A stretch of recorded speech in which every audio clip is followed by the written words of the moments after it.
Assalamu alaikum wa rahmatullah wa barakatuh, mes frères et sœurs. Si tu es ici, ce n'est pas un hasard. Peut-être sens-tu quelque chose d'étrange, quelque chose que personne ne comprend. Peut-être que ton âme crie, mais que ta langue ne trouve plus les mots. Abonne-toi à cette chaîne si tu veux découvrir la sagesse cachée derrière les épreuves que traverse ton âme. Aujourd'hui, nous allons plonger dans un sujet souvent ignoré, parfois nié, mais jamais sans impact. Les signes spirituels qui peuvent indiquer la présence d'un djinn en toi un. L'obscurité intérieure inexpliquée. Il est des douleurs qu'aucune parole ne peut nommer. Des réveils où l'âme semble noyée dans une mer invisible, pesante, étouffante. Tu regardes le monde autour de toi, tout paraît normal, et pourtant, à l'intérieur, c'est le chaos, une tempête sans vent, un cri sans voix. Cette sœur, dans son aveu bouleversant, ne cherchait pas la pitié. Elle cherchait une sortie. Elle disait voir son reflet comme un étranger, entendre des choses que personne n'entendait, être poursuivie par une présence que personne ne voyait. Quand une force que tu ne comprends pas envahit ton être, ton esprit devient une terre étrangère. Même ton propre regard te semble hostile. Et parfois, ce désordre intérieur reflète une réalité spirituelle profonde. Ainsi est-il dit dans le Coran, « Ceux qui consomment l'usure ne se tiennent, au jour du jugement, que comme se tient celui que le diable a frappé de sa folie. » Sourate Al-Baqarah, 275. 2. Une colère incontrôlable venue de nulle part. Parfois, la rage surgit comme un éclair. Brutale, inattendue. Tu aimes profondément, mais ta bouche dit le contraire. Tu veux apaiser, mais tes gestes détruisent.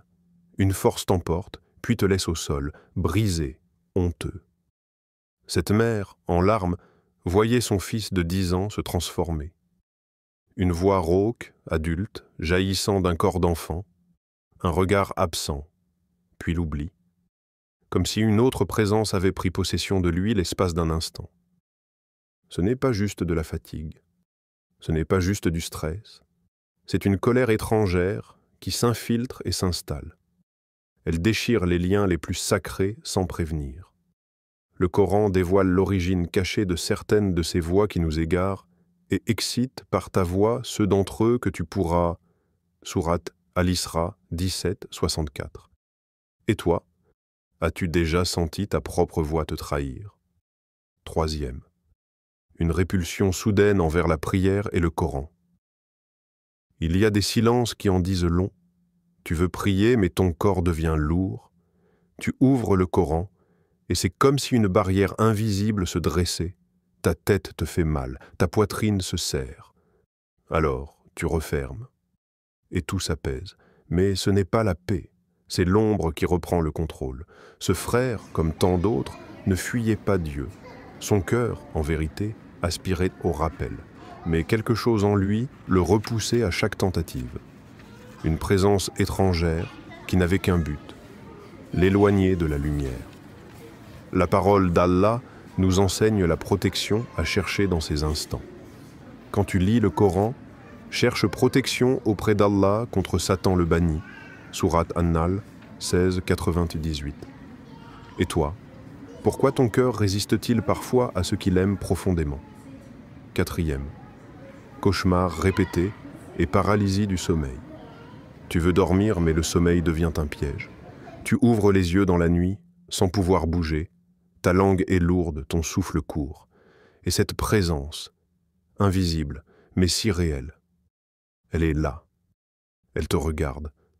Tu veux crier, mais rien ne sort. Une force te maintient cloué. Et tu te demandes, suis-je encore dans le rêve ou déjà dans une autre réalité? Cette jeune fille parlait d'un homme sombre, aux yeux rouges, qui venait la hanter chaque nuit. Elle se réveillait, le cœur battant, le corps marqué. Comment expliquer l'invisible? Comment fuir ce qu'on ne voit pas? Le Coran lève le voile sur ce monde parallèle, souvent ignoré. Nous avons fait des djinns et des humains une grande partie de l'enfer. Sourate Al-Araf, 779. Et toi, combien de nuits as-tu passé à supplier Allah dans un silence que personne n'entendait? 5e. isolement, voix interne et troubles psychiques. Il y a un moment où tu ne sais plus si les pensées sont vraiment les tiennes. Une voix t'insulte, mais elle sort de ton propre esprit. Tu ris avec les autres, mais tu te sens profondément seul.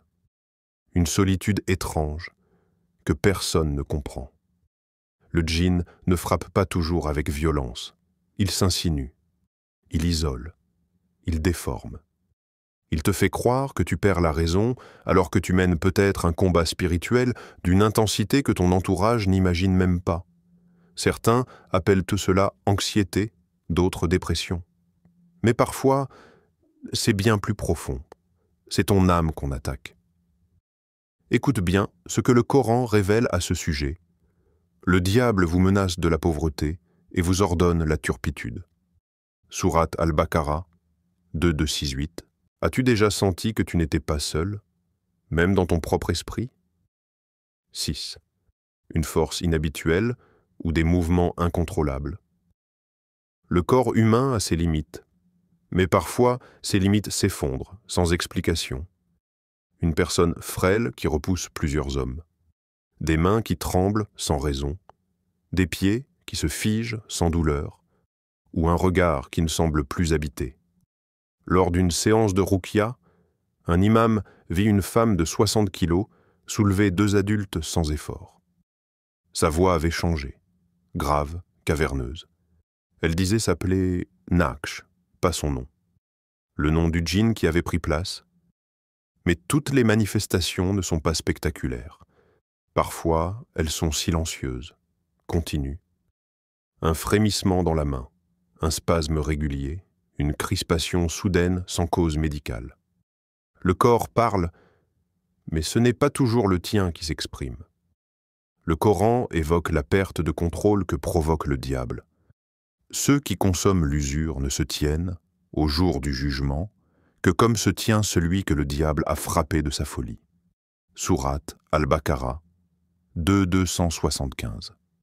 Et toi? Ton corps t'a-t-il déjà échappé sans raison? Ce que tu peux faire, si certains de ces signes résonnent en toi ou chez un proche, ne panique pas. Le djinn existe. Oui. Mais Allah est plus puissant que toutes ses créatures. Ceux qui disent « Notre Seigneur est Allah », puis se tiennent sur le droit chemin, les anges descendent sur eux. N'ayez pas peur et ne soyez pas affligés.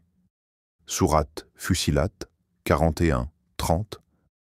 Commence par faire tes prières à l'heure. Lire la sourate Al-Baqarah régulièrement. Chercher protection avec la ruqya sharia. Dire « A'udhu billahi minash shaytanir rajim » souvent. Peut-être qu'Allah t'a amené ici pour t'éveiller, pour te rappeler que tu n'es pas seul, que ton âme est précieuse, et que même dans les ténèbres, la lumière divine est plus proche que tu ne le penses. Et toi, es-tu prêt à reprendre le contrôle de ton âme avec l'aide d'Allah? Abonne-toi. Partage cette vidéo à ceux qui traversent des ténèbres silencieuses. Et souviens-toi, Allah n'abandonne jamais une âme sincère. Extrait de Ruqya Sharia 1. Al-Fatiha, Sourate 1. La guérison par excellence, Bismillahi, Ar-Rahmani, Ar-Rahim, Alhamdu, Lillahi Rabbi, L'Alamin, Ar-Rahmani, Ar-Rahim. Maliki, Yawmiddin, Iyaka na'budu, wa Iyaka nasta'in, Ihdina as-sirata al-mustaqim. صراط الذين أنعمت عليهم غير المغضوب عليهم ولا الضالين آمين. Al-Baqarah, Sourate 2, verset 255. Ayat Al-Kursi. Allahu la ilaha illa huwa, al-hayyu al-qayyum, la ta'khuzuhu sinatun, wa la nawm, lahu ma fi as-samawati wa ma fi al-ard, man dha alladhi yashfa'u indahu illa bi'idhnih, ya'lamu ma bayna aydihim wa ma khalfahum, ولا يهيتون بشيء من علمه إلا بما شاء وسع كرسيه السماوات والأرض ولا يعوده حفظهما وهو العلي العظيم. Truds. Al-Baqarah, Sourate 2, verset 2, 185 à 286. آمن الرسول بما أنزل إليه من ربه والمؤمنون كلون آمن بالله وملائكته وكتبه ورسله لا نفرق بين أحد من رسله.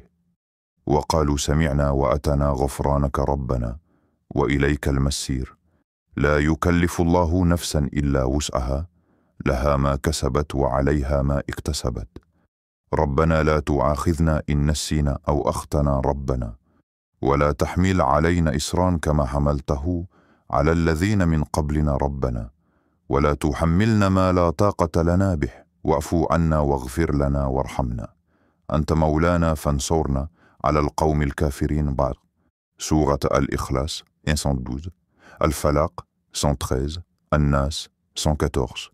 À lire 3 fois chaque si possible pour plus d'impact. Surat Al-Ikhlas 112. Qul huwa Allahu ahad Allahu samad lam yalid wa lam yulad wa lam yakun lahu kufuwan ahad. Surat Al-Falaq 113. Qul a'udhu bi rabbil falaq min sharri ma khalaq wa min sharri ghasiqin idha waqab wa min sharri naffathati fil 'uqad wa min sharri hasidin idha hasad. Surat An-Nas 114. قل أعوذ برب الناس مالك الناس إلهي الناس من شر الوسواس الخناس الذي يوسوس في صدور الناس من الجنة والناس. Ya Allah, protège-nous des êtres que nos yeux ne peuvent voir, mais dont ton regard ne se détourne jamais. Guéris nos âmes, purifie nos cœurs, éloigne de nous les chayatines des djinns et des hommes. Amin.